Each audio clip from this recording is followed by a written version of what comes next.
just curious to know how you've been coping during lockdown, not being able to gig and everything.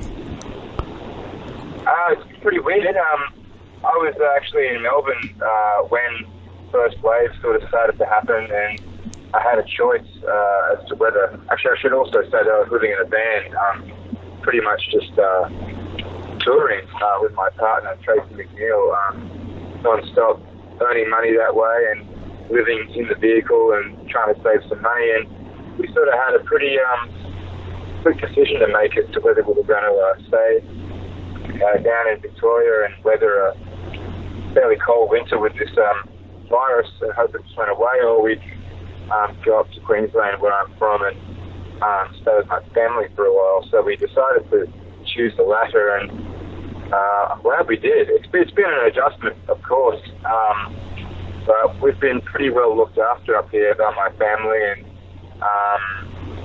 so that's where I currently am right now. I think you made a good choice. Has it given you time to spend time on any particular aspect of your music that you may not have otherwise? Actually, the first thing we did really when we got up here was devote a lot of time to learning how to use Adobe Premiere Pro, which is a pretty nifty video editing program, and I had never really done that before. My old man's got a pretty decent camera, so we set about making film clips for Tracy, and I made a film clip for myself with the help of Tracy. We're kind of like a little production team, Tracy and I. We do everything together. We're a good team on many fronts. So as far as like an extra kind of facet of the music industry sort of skill set, it was nice to be able to make some videos, and I'm sure there'll be more of those coming soon. Fantastic. Well, let's go back to the beginning. Was there a lot of music in your house when you were growing up? There was, yeah. Like there wasn't like my family had this kind of monopoly on great kind of underground, unknown music. You know, that never was the case, and still isn't. And you know, no one's ever really thought that it was. It's just you know, all the usual things that one would find in a baby boomers kind of house was there. There was, you know, Carole King and Paul Simon, James Taylor, Cat Stevens, and my mum, when she wasn't playing those kinds of records, she really favoured like this relaxation music called Mariner by Tony O'Connor. Oh, goodness. I'll never forget that. But no one has heard of him. As far as I know, he's quite unknown, but it's just this very like obscure niche style of music that stuck in my mind, and I'm sure if I heard it somewhere now, like if I was in a shopping centre and I heard that, I would know exactly what it was. There's a lot of Irving Berlin. Mum liked instrumental music, so she'd like get those classic An Hour of Golden clarinets.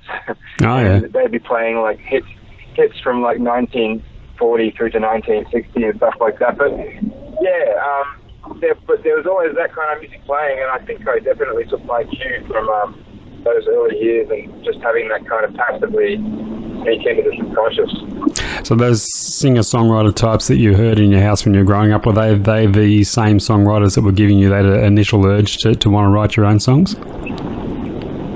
Yeah, for sure. I mean, I was a drummer first and foremost, so I get the occasional drumming gig still. But so, you know, I had my obligatory kind of teenage band phase where, you know, we were playing loud kind of punk rock music and stuff like that. And the idea of writing songs hadn't really occurred to me. I think mainly because I hadn't really even learned an instrument yet, other than the drums. But when I did learn a few chords on Dad's guitar, it just seemed like right from the start, the first things that sort of made sense to me in that configuration were those incredibly great, undeniable songwriters from that era, you know, when artists started to write their own songs and also sing their own songs. Would you like to have been around in that era, starting out a music career? It would have been nice to be around as that stuff was all happening, but, you know, as a modern musician and songwriter, I have the benefit of looking back and all that being kind of there already and has been there for 40, 50 years. But it's very easy to forget sometimes that if I had been around in that time period, that would have all been very new music, very modern, and I don't know if I had been around then, maybe I would have been hung up on trying to make music that sounded like it was from the 1930s or something like that. Who knows?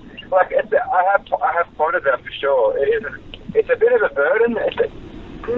Burden's the wrong word. It's just a little bit kind of puzzling to me that I seem so booked in more ways than just musically to that kind of time period.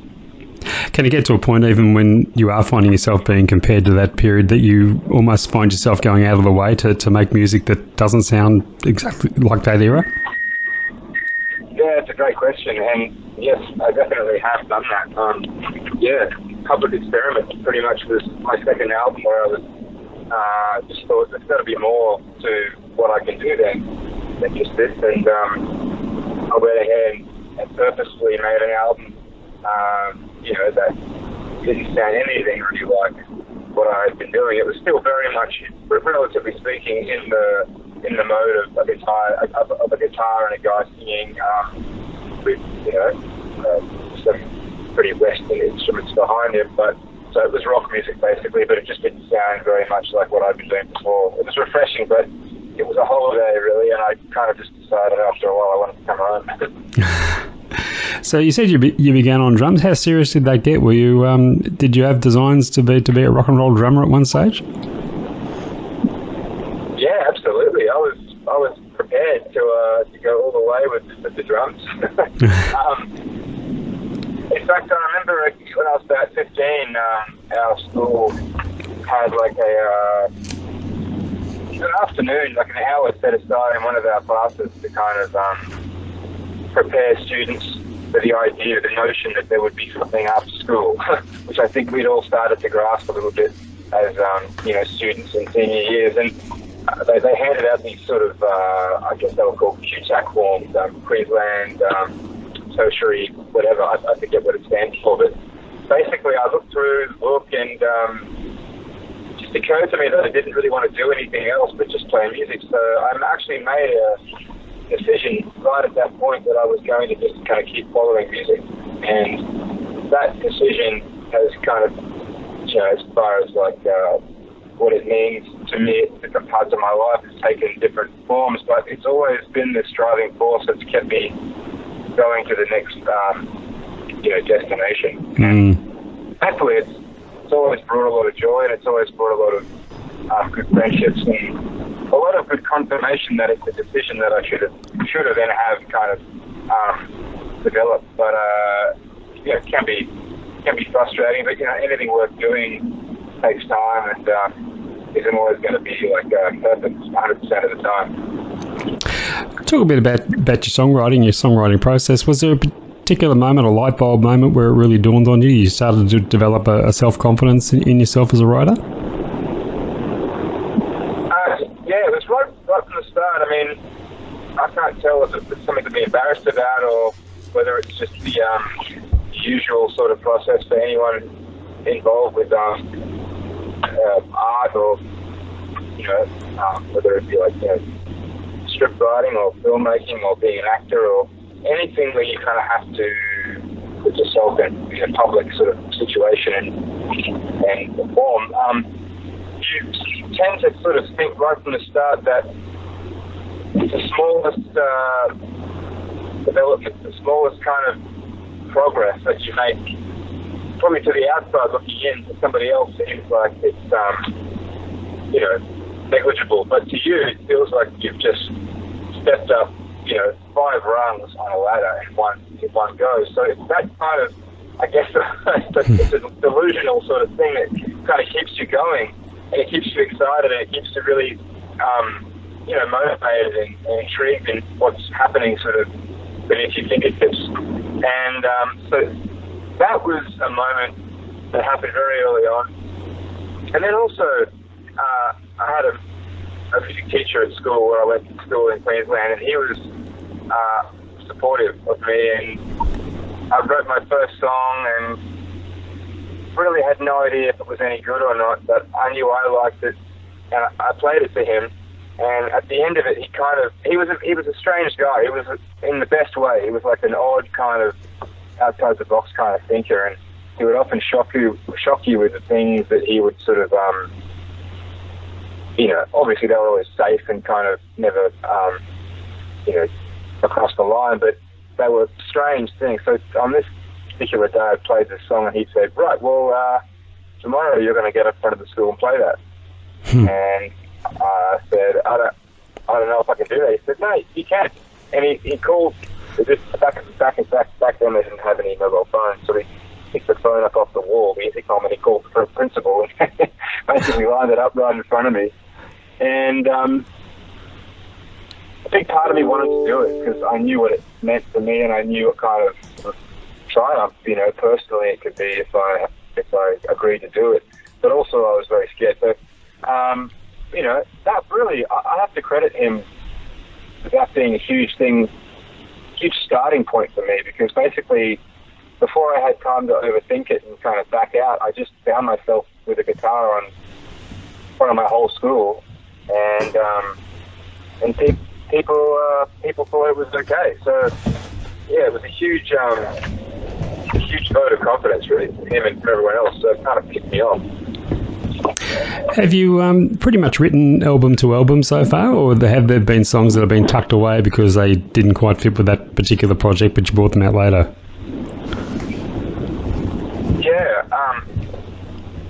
I think I'm not a prolific writer really. I write after a certain point. I'll finish an album, and I've done it enough times now that I know, generally speaking, it's about 9 months before I can feel the urge to start writing again, and then I'll write enough songs, 9, 10, 11 songs, and usually that takes about, a year and a half, so then I record them, but very, very rarely do songs not go on albums that I end up sort of making. So I think the only one that I can think of is actually my most recent single. That was the song called What You're Gonna Do About It. I recorded that song for my last album, Sunday Morning Cinema, back in 2017, and it was a song that I was happy with when I wrote it, and funnily enough, I've played that song in my trio and in bands for the last 4 or 5 years, but it didn't make the cut on that album, and it was like a rockabilly kind of thing we were doing with it. And, in the time between the last tour I did with the band, which was about maybe a year ago, and between then and about 4 or 5 months ago, we just found ourselves in a rehearsal room, and I said to the guys, to Bree and Alex, I said, but this song is just still here, it's hanging around still, and I think it's good, but whenever we play it, it doesn't feel like it really applies to us sonically. So I just, usually what works for me is if there's a bit of a groove and we can just sort of chill things out of it and not make them have to work too hard. So Alex and Bree really took the lead on that and just kind of found their groove with it, and I just slotted in, and the song found a whole new life and a whole new quality really just by being played in a different kind of rhythmic context. So that's really the shining example of something which I thought I would never actually put down or release, and it's been one of the songs that have been best received, funnily enough. So yeah. Do you go through a heavy editing process when you're writing, or are you pretty much someone who goes with their first draft? I used to be really full on. Like when I first started writing, in my first few years of writing songs, like I would be, it was actually disabling. Like it was something, if someone asked me right now as a young songwriter, or even just anyone who was writing songs, what would be the first piece of advice? And I'd say, just don't spend too long on stuff. when you're younger, you can feel like having a very specific idea about something gives you power and gives you control, but it actually it's like being on the phone when there are 6 other people trying to call you and you're engaged. Nothing can get through to you, so you're kind of blocked off for other ideas. And I missed out on writing possibly 20 songs in my first 2 years of being a songwriter because I was too busy focusing on 1 or 2 songs every 6 months. So and I quickly realized, well, quickly is the wrong word, I eventually realized that it just wasn't a very effective way to write, and I had to kind of beat that out of me. And letting go of that was one of the best things that I did ever for my creativity. And then once I was open, once I was kind of allowing myself to write anything and not worry so much if a line didn't make sense completely. Nothing has to kind of be, not everything has to be so, what's the word, studied or kind of considered, like I think sometimes your subconscious can be your best writing partner because I can't tell you how many times when I've just kind of been stumbling across a new song and I get my phone out, press record on the voice memo and just seeing something, anything to try and fill out the syllables so I can remember what it was that I wanted to listen back to. And you weren't even aware of what you're saying. It's just stupid, like kind of drivel. But you listen back and, wow, sometimes you end up saying things that you could never have sort of penned if you had been, like, really cerebral about the process, So you need to just remember that there is gold. There's gold in those lines, and knowing when to use them and when not to use them is probably the most important thing. But now I tend to just let it flow. I try to get things to happen quickly, and if I get stuck and I've, got maybe 85% of the song, then yeah, I'll sit down and I'll try, get the proverbial hammer and nail and saw, and I'll try and knock something into shape to go into a certain place in the song. But really, I think people, as an audience, people can really tell when something has kind of come to you like that. And I think I can tell when I hear it in other artists as well. I'm like, oh wow, that one must have come really easy because it just sounds as seamless as it probably was to write, I think. Is there a best time to write? Is there a preferred time you mean? Or? Yeah. Is there something you do late at night, or can the moment take you any time, or do you set time aside for it? Any time for sure. Yeah, there's never been any kind of pattern for me. I think the only real condition that is consistent with writing songs is basically just being alone. If you can get some time alone, that usually tends to kind of bring those things to the surface faster. When there's a lot of noise and a lot of distractions, it's very hard. Mind you, I've known people who could write a song in the middle of a hurricane. So it just depends on who you are. Yeah. Hey, is there anything about the life of an independent musician, singer, songwriter that surprised you that you didn't take into account when you set down that path? Good question. I suppose I didn't expect to really not care about making that much money. I probably made more than the majority of struggling musicians. To be fair, obviously I'm not a very well-known artist, so I'm not completely living off it 100%. But if you dedicate your life to it and you create enough room and space for it in your life, then I think you can actually, you'd be surprised about how it grows.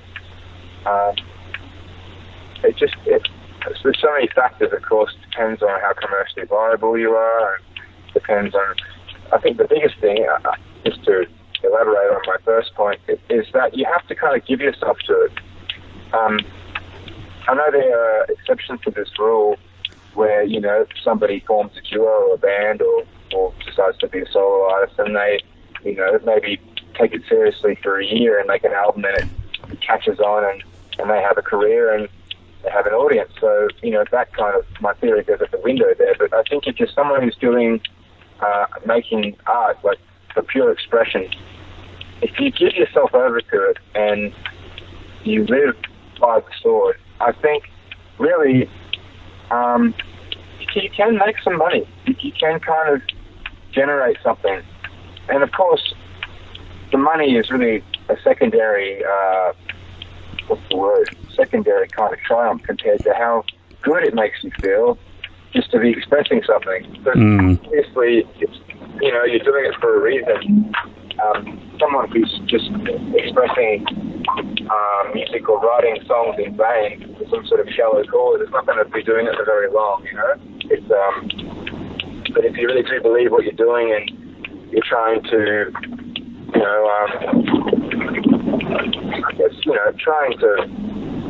I do think that people end up feeling a bit lighter when they hear of someone else's story, and it's not always the first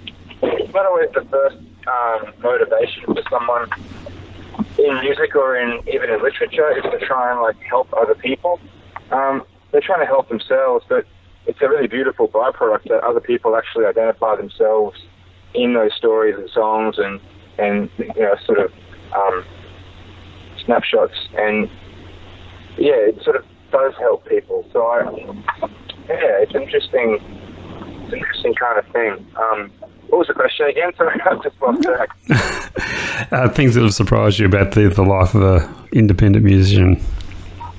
I think you pretty well covered it. Yeah. What about outside of Australia, Dan? What overseas markets have shown the most interest?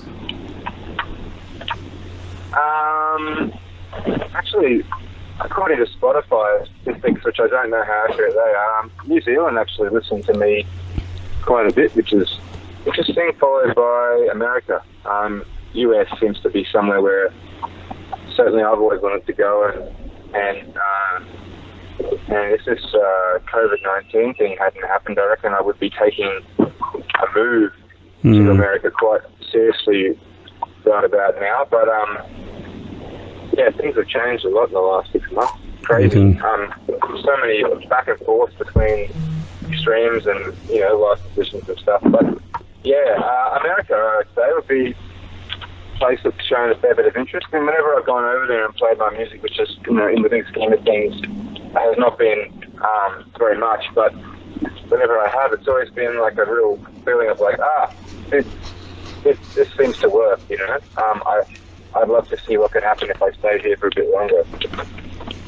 Now, your last album was, I guess, more of a band-orientated recording than as opposed to a collective of session players, or doing it mostly yourself. How did that influence the end result, do you think? Greatly.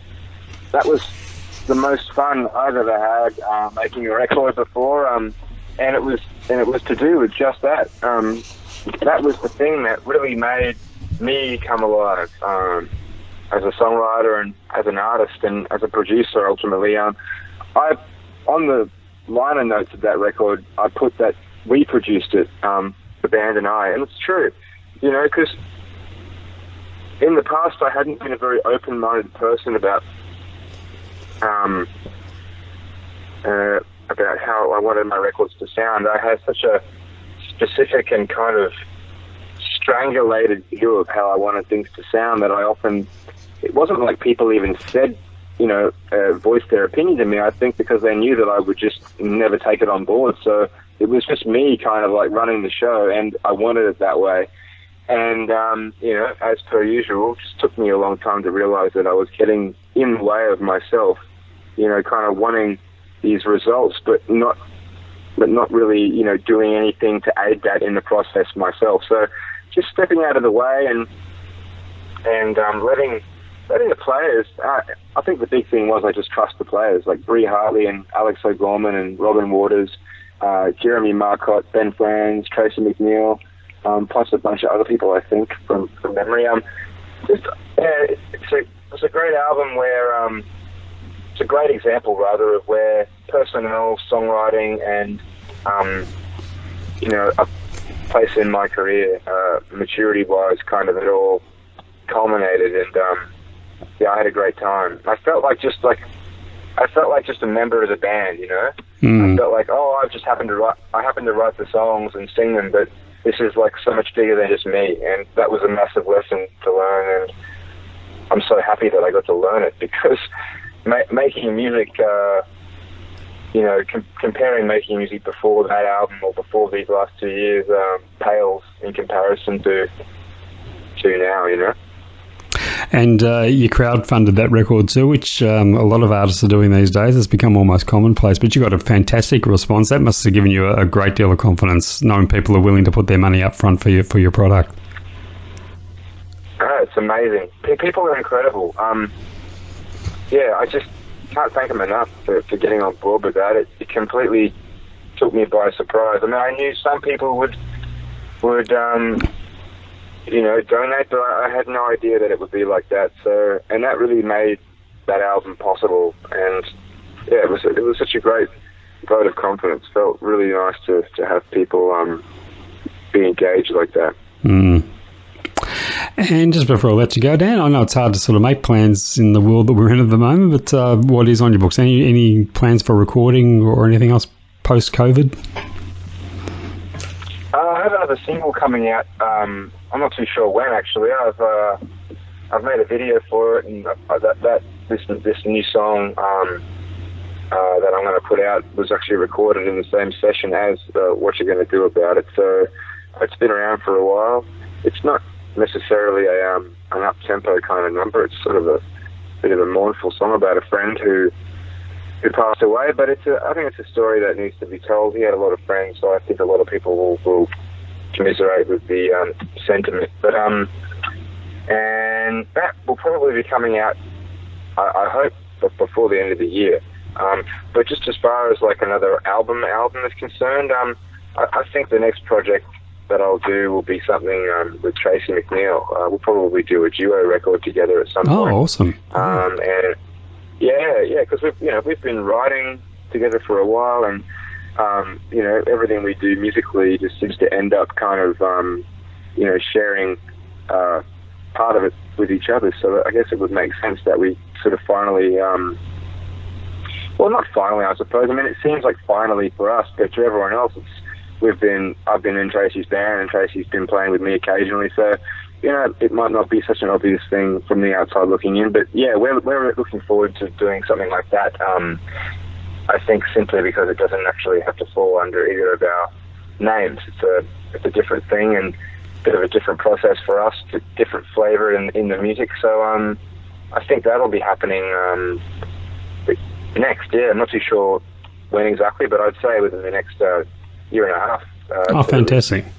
I will try and catch up with you when that's out and about. We'd love to have a chat about that. That's really something to look forward to. Hey, Dan, thanks so much for your time. No worries, John. Thank you very much for calling and thinking of doing this. I appreciate it very much. No, we're awfully jealous of you up there in the Queensland sun while we shiver down here, but make the most of it, and hopefully all this will be over soon and we'll see you back on our stages. We'll have a margarita for you under the palm trees. Sounds good. Good on you, Dan. Thanks so much. Thanks, John. Cheers. Bye. Bye-bye.